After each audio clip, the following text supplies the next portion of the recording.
আমাদের দেশে ইদানিং একটা বড় সমস্যা হচ্ছে মানুষের ওজন বেড়ে যাচ্ছে। এই ওজন বেড়ে যাওয়ার ক্ষেত্রে আরেকটা জিনিস আমরা দেখি যে খুব সাইলেন্টলি কিন্তু মানুষের ওজন বাড়ে। হুট করে একদিনে বাড়ে না, কিন্তু যখন ওজন কমাতে যায় তখন মানুষ মনে করে যে 1 মাসে 20 কেজি ওজন কমায় ফেলবে। এই জিনিসটা চাওয়াও ঠিক না, এবং সেই জন্য কখনো কখনো দেখা যায় এই ওজন কমানোর জন্য ওনারা ইন্টারনেটের সহযোগিতা নেয়। অনেক ধরনের ডায়েটের এখন প্রচলন আছে, সেই ধরনের ডায়েটে তারা অভ্যস্ত হতে চায়, যেটা কিন্তু তাদের হিতে বিপরীত হয়। তো এই জায়গাটায় যে বিষয়টা আমাদের খেয়াল করার বিষয়, বা যাদের ওজন বেড়ে যাচ্ছে তারা যে বিষয়টা খেয়াল করবেন, সেটা হচ্ছে সবার প্রথম নিজের স্বাস্থ্য এবং নিজের সুস্থতা। তার জন্য সবসময় এক্সপার্ট নিউট্রিশনিস্ট বা এক্সপার্ট পুষ্টিবিদের শরণাপন্ন হওয়াটা খুব জরুরি। এই ক্ষেত্রে কিছু কিছু ভুল ধারণাও আছে অনেকের। কেউ মনে করেন যে একজন পুষ্টিবিদের কাছে যাব, তার মানে তো আমাকে সব খাওয়া বুঝি বন্ধ করে দিবে এবং সবকিছুর জন্য আমাকে শুধু স্যাক্রিফাইস করতে হবে। কয়দিনই বা বেঁচে থাকবো, তার চেয়ে বরং খেয়ে দিয়ে মরি, এই ধরনের কথাবার্তা আমাদের শুনতে হয়। তাছাড়া আরো কিছু কথাবার্তা শোনেন এবং বলেন অনেকে যে পুষ্টিবিদের কাছে যাব, ওনারা তো আমাদেরকে শুধু ঘাস লতা পাতা বা সিদ্ধ সিদ্ধ জিনিস খেতে দিবেন। আসলে জিনিসটা কিন্তু ওরকম কিছু না। নিউট্রিশনিস্টরা কখনোই সেটা করবেন না। একজন এক্সপার্ট যদি হন বা বোঝেন যদি, সবসময় মানুষের ফুড হ্যাবিট এবং লাইফস্টাইলের উপর বেসিস করেই কিন্তু তার ডায়েট প্ল্যানটা করতে হয় বা করা উচিত। এই ক্ষেত্রে যিনি মেনে চলবেন বা যারা আমরা দিচ্ছি, তাদেরও কিন্তু এই বিষয়গুলি খেয়াল করার বিষয় আছে। যিনি মেনে চলবেন, এখন ওনার লাইফস্টাইল বিভিন্ন রকমের হতে পারে। একজনের ডায়েট প্ল্যান যখন আরেকজন ফলো করেন, তখন কিন্তু উনি সেই আশানুরূপ ফল কিন্তু পাবেন না। শুধু তাই নয়, যেমন একই মেডিসিন সবার ক্ষেত্রে একইভাবে কাজ করবে না, ঠিক তেমন একই ডায়েট সবার জন্য একই রকম কাজ করবে না। তো সেই কাজটা যদি ঠিক মতো করতে হয়, তার ফুড হ্যাবিট, লাইফস্টাইল, তার ফিজিক্যাল অন্যান্য যে সমস্ত কন্ডিশন গুলি আছে, সেই সমস্ত সবকিছু দেখে বিবেচনা করে দেন সেই জিনিসটা হচ্ছে ওনার কাজে লাগবে। তো এই ক্ষেত্রে আরেকটা বিষয় খেয়াল করার, যে যখন মানুষ মনে করেন যে কোনো হয়তো রিচ ফুড খাওয়া যাবে না বা ফাস্ট ফুড খাওয়া যাবে না, এই টাইপের অনেক কিছু আছে, বা এক্সারসাইজ ছাড়া যদি ওজনটা কমানো যেত তাহলে ভালো হতো, এই ধরনের অনেক আবদার আমাদের কাছে আসে।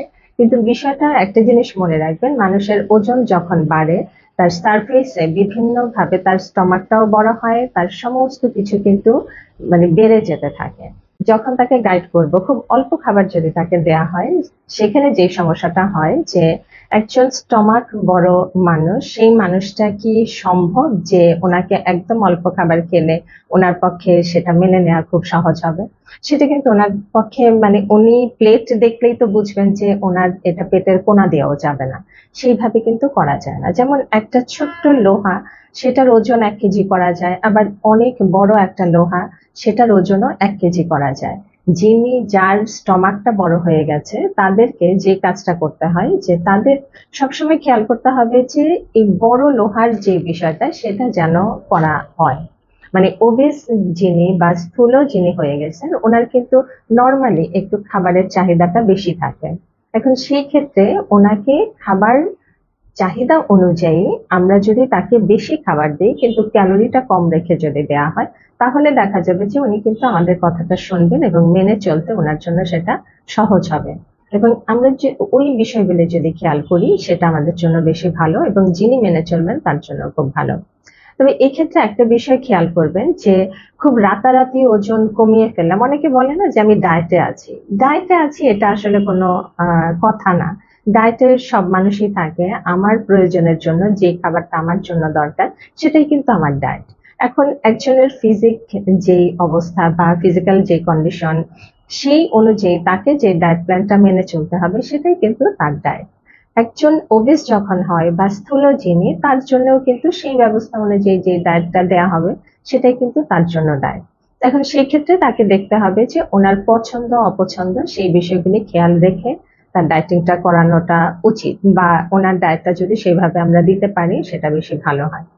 যেমন একজন যদি করলা খেতে পছন্দ না করে থাকেন, এখন মনে করলাম যে করলা ওনাকে খাওয়ানো হবে, সেটা কিন্তু একটা জুলুম।